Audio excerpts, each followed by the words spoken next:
রাত 7টার দিকে travelling to Pabna একটা পোস্ট দিয়েই ফোনটা সুইচ অফ করে দিলাম। রাত 11টার দিকে ইমন বলে ওঠে, দোস্ত, আমার ফোনে ভাবি কল দিয়েছে।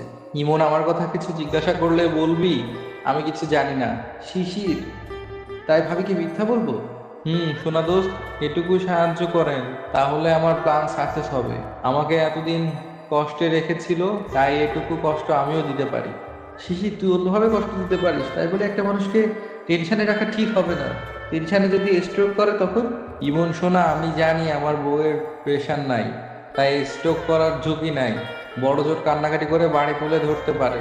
আর হ্যাঁ, এখন তাও সম্ভব না, কারণ আমাকে আর আগের মতো ভালোবাসে না। তাই বর্ষা পুরোপুরি সুস্থ থাকবে, এটাই আমার বিশ্বাস। শোন, তুই যা ভালো বুঝিস কর, আমাকে পরে দোষারোপ করতে পারবি না। আমি এখন একটা ঘুম দেবো, পারলে ডিস্টার্ব করবি না একদম।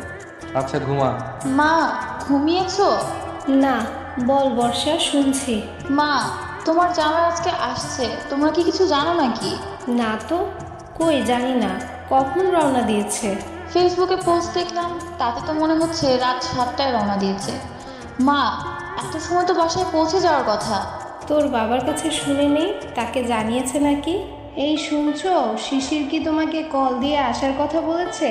না তো, কিছু বলেনি। বর্ষা, তুই কল দিয়ে জিজ্ঞাসা কর কই আছে। কল যাচ্ছে না, ফোন সুইচ অফ করা। মা, কোনো বিপদ হলো না তো?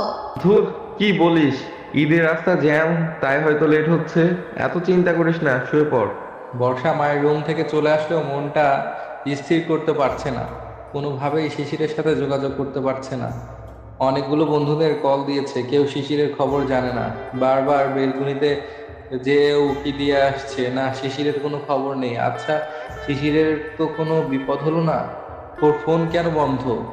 এখন ঈদের সামনে কত রকম ডাকাতি হয়, ডাকাতদের কবলে তো পড়লো না।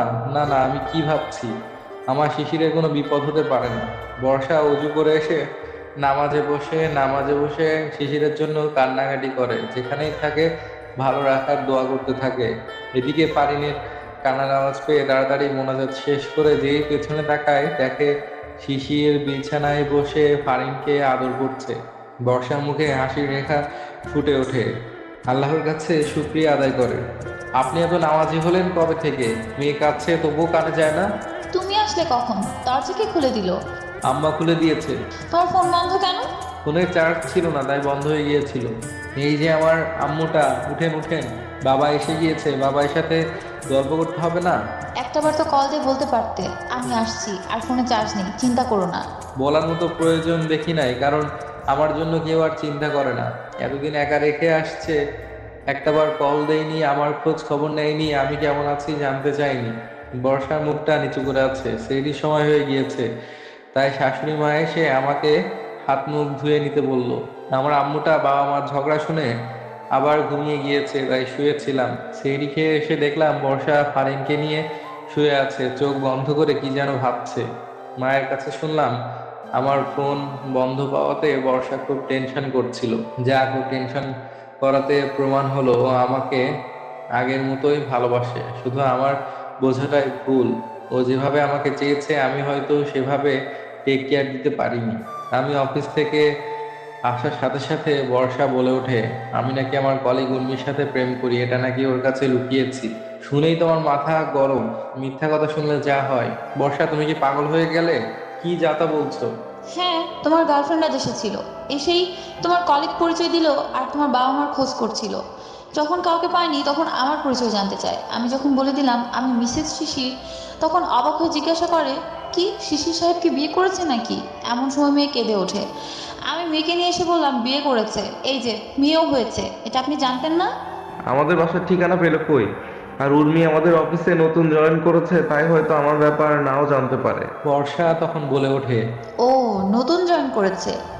আর তাই পড়াতে চেয়েছিলে, কিন্তু বিয়ের কথা শুনে যত তাড়াতাড়ি চলে গেল মনে হয় না এখন সহজে পড়বে। বর্ষা, তুমি এসব কথা কেন বলো? এবার কিন্তু আমি রেগে যাব। ও, সত্য কথা বললে চাচা লাই থেকে নামো। তোমার উর্মির সাথে কতদিনের সম্পর্ক? ঠাস করে বর্ষার গালে একটা থাপ্পড় বসিয়ে দেই। তোমাকে বলেছি না এসব মিথ্যা, তুমি ভুল বুঝছো। তবুও এই নিয়ে এত কথা বলছো কেন? আমার থাপ্পড় আশা করেনি, তাই আর কোনো কথা না বলে রুমে চলে যায়। সেদিন রাতে আমার মেয়েকেও আমার কাছে দেয়নি। রাতে আর কারো খাওয়া হয় না, আমিও আর খাওয়ার জন্য আদর করিনি।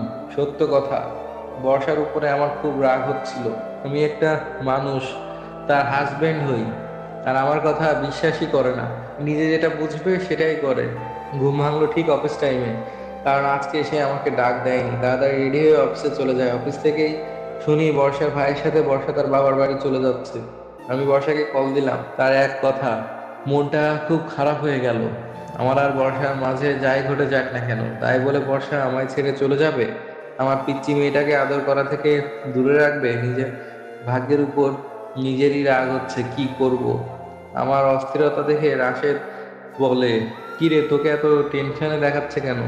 কি হয়েছে? অফিসে এই এক রাশেদের সাথে আমি সবকিছু শেয়ার করি, বর্ষার ব্যাপারে সবকিছু বললাম।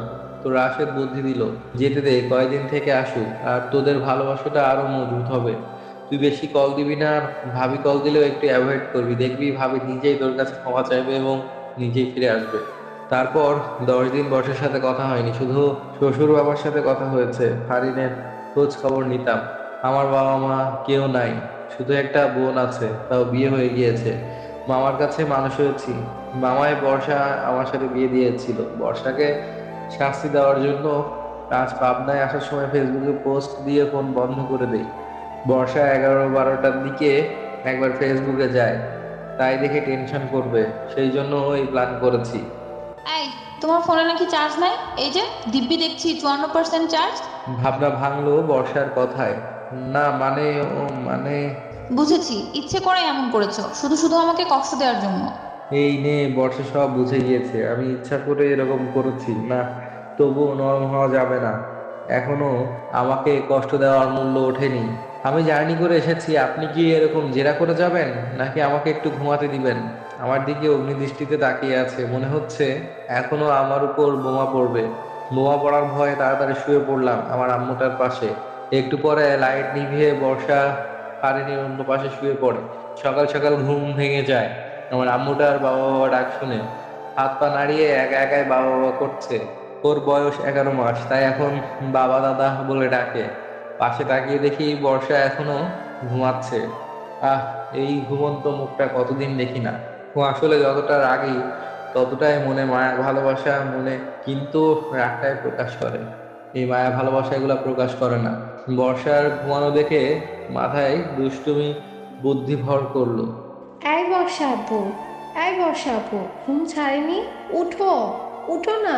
কি রে জুই, এত সকালে কেন? এই তো, আমি বাজারে গিয়েছিলাম, আর শিশির দুলাভাই এই কাগজটা তোমাকে দিতে বললো। কি ব্যাপার, তোর দুলা ভাই এত সকালে বাজারে গিয়েছে কেন? আর ফারিন বাবু কই? দুলাভাইয়ের কোলেই তো ফারিন বাবুকে দেখলাম। কি বলিস? আপু আগে কাগজ খুলে দেখো। বর্ষা, আমি আমার মেয়েকে নিয়ে ঢাকায় রওনা দিলাম। আমাদের জন্য দোয়া করো। তোমার ঘুম ভাঙার পরে হয়তো আমাদের আর দেখতে পাবে না। ভালো থেকো, পারলে তুমিও আসতে পারো ঢাকায়। বর্ষা কাগজ পড়ার পর থেকেই কান্নাকাটি শুরু করে দিয়েছে। বর্ষার মা জিজ্ঞেস করে, কি রে, কাঁদছিস কেন? কি হয়েছে? মা, তোমার জামাই ফারিনকে নিয়ে ঢাকায় রওনা দিয়েছে। আমি ফারিনকে ছাড়া কিভাবে থাকবো? মা, আমি কিভাবে থাকবো? কি যা তা বলিস? কল কর শিশিরকে, দেখ কই আছে। ও হয়তো দুষ্টুমি করছে। কল দিচ্ছি, রিসিভ করছে না। মা দেখো, শিশিরের ব্যাগ রুমে নেই। ও সত্যি আমার ফারিনকে নিয়ে চলে গেছে। দাঁড়া, কাঁদিস না, আমার ফোন থেকে কল দিচ্ছি। শাশুড়ি মায়ের নাম্বার দেখে রিসিভ করি। বুঝতে পারলাম বাসায় অঘটন শুরু হয়ে গিয়েছে। হ্যালো শিশির বাবা, তুমি কই? কেন মা, কি হয়েছে? তুমি যেখানেই থাকো, ফারিনকে নিয়ে এখনই বাসায় চলে আসো। আমি কিছু না বলে ফোনটা কেটে দেই। আসলে আমি পাশের দোকানে ছিলাম, আর জুইকে আমি এসব বলতে বলেছি, তাই জুই বাজারের কথা বাড়িয়ে বলেছে। বাড়ির গেটে ঢোকার সাথে সাথে দেখি বর্ষা বাজারে দাঁড়িয়ে আছে। আমাকে দেখেই আমার কাছে এসে ফারিনকে কোলে নিয়ে কান্না শুরু করে দিয়েছে। মনে হচ্ছে ফারিন হারিয়ে গিয়েছিল, এখন ফিরে পেয়েছে। জড়িয়ে ধরে কান্না করে যাচ্ছে। না, বর্ষার কান্না দেখে এখন আমারও খারাপ লাগছে। এইভাবে না কাঁদালেও পারতাম, আর তো কাঁদতে দেওয়া যাবে না। বর্ষার কান্না একদম সহ্য হয় না। যদিও দুষ্টামি করে মাঝে মধ্যে কাঁদায়, কিন্তু আজকে ঘটনায় কাঁদানো ঠিক হয়নি। ফারিনের একটা হাত ধরে বললাম, আমার মেয়েকে যখন আমার কাছ থেকে নিয়ে আসছিলেন তখন আমারও এরকম কষ্ট হয়েছিল, কিন্তু আমি তোমার মতো এত নির্দয় নই। তাই তো জাস্ট নাটকটা করলাম। কিভাবে মনে করলে এইরকম কাজ করব, বাচ্চাকে মা ছাড়া করব? বর্ষা আমার দিকে তাকালো। এই তাকানোর মাঝে ক্ষমা ক্ষমা একটা আর্ট আছে। ওর ভুল বুঝতে পেরেছে, তাই শুধু চেয়ে আছে। যতটা বকাবকি করবে, কিন্তু না, ভুলের অনুশোচনা বোধে আর তা করতে পারছে না। পারিন আম্মু, বলো তো তোমার আম্মু ভালো নাকি তোমার আব্বু ভালো? বর্ষা, এই দেখো দেখো, পারিন বাবা ভালো বলছে।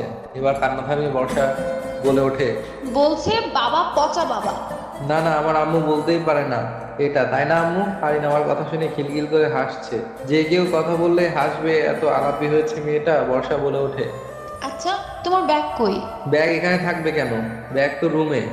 কই ব্যাগ তো রুমে দেখলাম না। আমি খাটের নিচে রেখে এসেছি। বর্ষা, যাও, কারেন্টকে খাইয়ে তুমি রেডি হও, মার্কেটে যেতে হবে, তোমাদের জন্য কিছু কিনতে পারিনি। শিশির, তুমি শুধু শুধু আমাকে কষ্ট দাও, আমি আর পারছি না। এটা বলে চোখ বন্ধ করে আছে, মনে হচ্ছে ওর খুব কষ্ট হচ্ছে। শিশির, ফারিনকে একটু ধরো। বর্ষা, তোমার কি খারাপ লাগছে? আমি ফারিনকে কোলে নিয়ে অন্য হাত দিয়ে বর্ষাকে ধরি। একসময় সম্পূর্ণ ভরই আমার উপরে দিয়ে দেয়, মানে সেন্সলেস হয়ে যায়। বর্ষা, বর্ষা, তোমার কি হলো? তোমার কোথায় কষ্ট হচ্ছে? বর্ষা, চোখ খুলো, তোমার সাথে আমি আর দুষ্টুমি করবো না, তোমাকে আর কষ্ট দিব না। আমার ডাকা শুনে মা নিচে এসে বলে, কি হয়েছে? আম্মা, আপনি ফারিনকে ধরেন, বর্ষা সেন্সলেস হয়ে গিয়েছে, আমি ওকে রুমে নিয়ে যাই। কিছু সময় পরে জ্ঞান ফিরে আসে। বর্ষার হাত ধরে বলি, তোমার এখন কেমন লাগছে? আগের চেয়ে বেটার। সরি বর্ষা, আমি আর তোমার সাথে দুষ্টুমি করে আর কষ্ট দিব না। বর্ষার মুখে মৃদু হাসি ফুটেছে। এটাই হাসির আনন্দের, এই হাসি জয়ের। বর্ষা, তোমায় খুব ভালোবাসি, আমাকে নিয়ে তুমি একদম টেনশন করবে না। আমার হৃদয় জুড়ে শুধু তুমিই আছো। তুমি আর এভাবে কখনো চোখ বন্ধ করবে না, আমার ভয় হয়। শিশির, কাঁদছো কেন? আমি ঠিক আছি তো। কখন যে চোখের কোণে পানি গড়িয়ে পড়ছে বুঝতে পারিনি, যদি না বর্ষা হাত দিয়ে না মুছে দিত। শিশির, চলো। কই যাব? কেন? মার্কেটে যাবে বলেছিলে যে। বর্ষা, আজ তোমার শরীর ভালো না, তুমি আজ রেস্ট নাও, আগামীকাল যাব। না, আমি একদম ঠিক আছি, তুমি চলো। মনে মনে বলি, কে যেন বলেছিল মেয়েদের শপিং করার কথা বললে মনে হয় মেয়ে কুমায় থেকে কথা বলে উঠবে, বলবে আমি রেডি, চলো। যাই হোক, কাছের মানুষকে বেশি টেনশন দেওয়া ঠিক না, এতে বড় ধরনের অঘটন ঘটতে পারে।